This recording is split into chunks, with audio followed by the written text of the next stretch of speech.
திடீர்னு ஜியோ வந்துச்சு.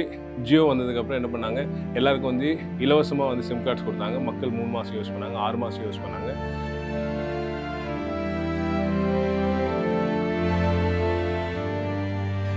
அப்போ மக்கள் நீங்கள் வந்து இதெல்லாம் வந்து கூர்ந்து கவனிச்சுட்டு இருக்கீங்க.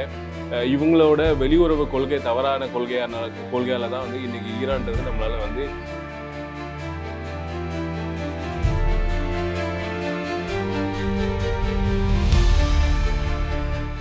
அதே முக்கியமாக வந்து பார்த்திங்கன்னா நகர்ப்புறத்தில் வாழ்கிறவங்க வந்து கேஸை தவிர்த்துட்டு இன்னொரு ஆல்டர்னேட்டிவ் மெத்தடுக்கு போக முடியாது. ஏன் ஆல்டர்னேட்டிவ் மெத்தடுக்கு போக முடியாது அப்படின்னு சொன்னால், நீங்கள் விறகோ மற்ற எதுவும் யூஸ் பண்ண முடியாது. எலக்ட்ரிசிட்டியும் நீங்கள் வந்து பயன்படுத்துறது உங்களுக்கு தேவையான அளவுக்கு எலக்ட்ரிசிட்டி கிடைக்காது. ஸோ இது வந்து மொத்த தமிழ்நாட்டில் மொத்த இந்தியாவில் பண்ணுறாங்க அப்படின்னு கேட்டிங்கன்னா இல்லவே இல்லை. இவங்க வந்து குறிப்பாக வந்து மாநகரங்களில் வந்து டார்கெட் பண்ணுறாங்க இந்த ப்ரைவேட் கம்பெனிஸ் கொடுக்கறதுக்கு.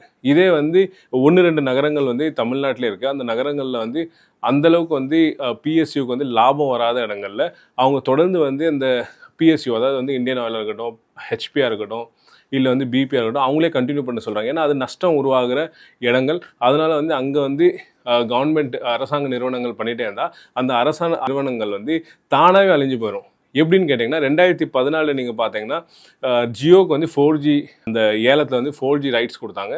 அந்த டைமில் பிஎஸ்என்எல் கொடுத்துருந்தா பிஎஸ்என்எல் வந்து சர்வைவ் ஆகிருக்கும். அப்போ என்ன ஆச்சுன்னா வந்து பிஎஸ்என்எலுக்கு 4G கனெக்ஷன் கொடுக்காதனால நிறைய பேர் வந்து கனெக்ஷன் இஷ்யூ இருக்குன்னு சொல்லிட்டு நிறைய பேர் போர்ட்டபிலிட்டி சொல்லிட்டு ஏர்டெல் ஜியோவுக்கு மாறிட்டாங்க.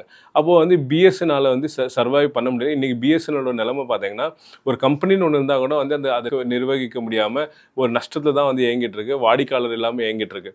இதே சூழ்நிலை தான் வந்து இனிமேல் வந்து பார்த்தீங்கன்னா Indian oil corporation, Bharat petroleum, இல்லை ஹிந்துஸ்தான் பெட்ரோலியம், இந்த மாதிரி நிறுவனங்களுக்கு வந்து இந்த மாதிரி ஒரு சூழல் வந்து கண்டிப்பாக ஏற்படும். ஒன்று வந்து இந்த அரசாங்கம் வந்து தொடர்ந்து எல்லாத்தையும் வந்து தனியார் மயமாக்கணும். ஏர் இண்டியா வைத்தாங்க.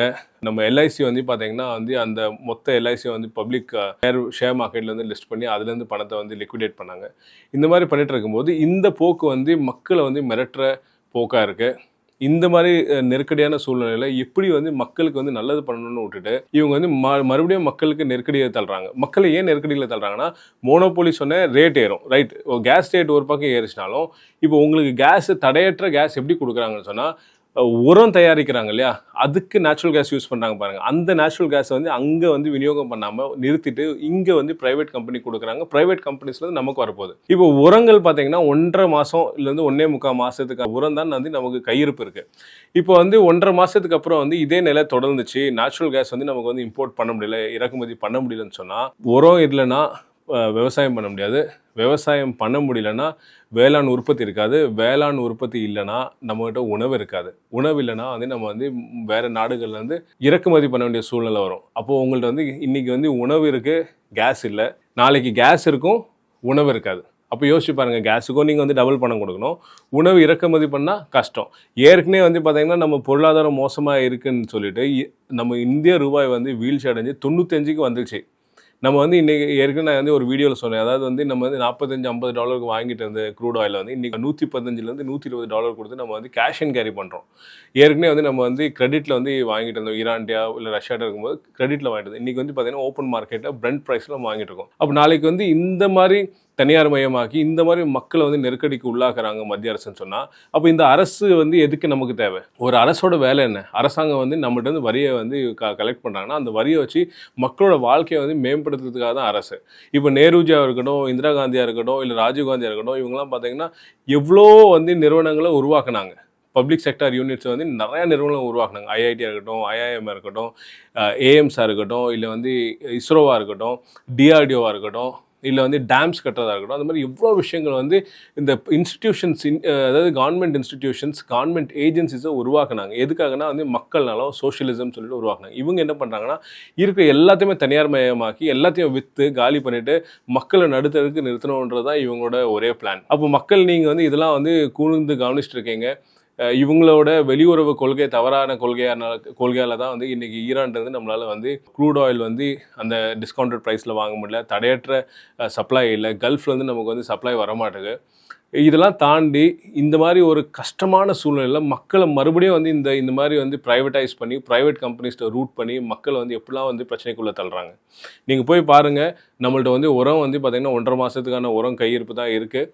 அந்த உரம் முடிஞ்சு போச்சுன்னா விவசாயம் பண்ண முடியாது. இன்றைக்கி வந்து உரமும் பூச்சிக்கொல்லியும் இல்லைன்னா வந்து விவசாயம் பண்ணுறது வந்து கஷ்டம். ஆர்கானிக் விவசாயங்கள் இப்போ நிறைய நம்ம பண்ணுறது கிடையாது. 99% வந்து இதை சார்ந்து தான் நம்ம இருக்கோம்.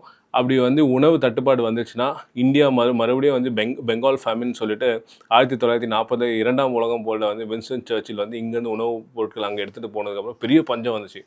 அந்த மாதிரி பஞ்சம் வந்தாலும் நம்ம ஆசைப்படுறதுக்கு ஒன்றும் இல்லை. இந்த நகர்வுகளை நீங்கள் பார்த்துட்டு இருக்கீங்க. மத்திய அரசோட இந்த மாதிரி தவறான போக்குகளும் தொழிலதிபர்களுக்கு வந்து சாதகமாக அவங்க வந்து சம்பாதிக்கணுன்ற எண்ணத்தோடு இவங்க பண்ணிட்டு இருக்காங்க.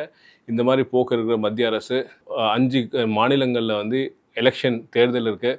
இதெல்லாம் கருத்தில் கொண்டு இந்த பாஜக அரசுக்கு வந்து ஓட்டு போட்டால் மேலும் மேலும் நம்மளோட வாழ்வாதாரமும் நம்மளோட வாழ்க்கையோட தரமும் வந்து ரொம்ப மோசமாகிடும். அதனால் வந்து சரியான ஒரு முடிவெடுத்து சரியான கட்சிக்கு வந்து நீங்கள் ஓட் போடுங்க. இந்த காணொலியை பார்த்துட்டு இருக்க நண்பர்கள் அனைவரும் உங்களோட தாழ்மையான கருத்தை வந்து இந்த கமெண்ட் செக்ஷனில் பதிவு பண்ணுங்கள். உங்களுக்கு இந்த காணொலி பிடிச்சிருந்தா லைக் பண்ணுங்கள். இந்த காணொலியை பார்த்ததுக்கு ரொம்ப நன்றி.